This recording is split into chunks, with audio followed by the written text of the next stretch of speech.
Nakasalalay sa desisyon ni Senate Blue Ribbon Committee Acting Chairman Senator Erwin Tulfo kung makalalabas na ng Senate Detention Facility para maisailalim sa house arrest sina Engineers Henry Alcantara, Bryce Hernandez at JP Mendoza.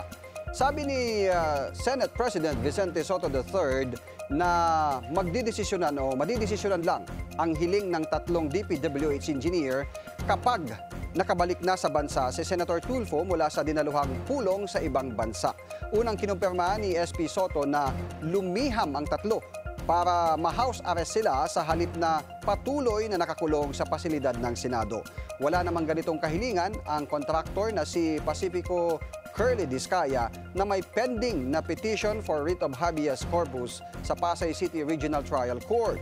September 8 nung makontempt ng Senado si Hernandez dahil sa pagsisinungaling sa Blue Ribbon Committee, habang noong September 18 na contempt at ipinadetain sa Senado sina Alcantara, Mendoza at Discaya.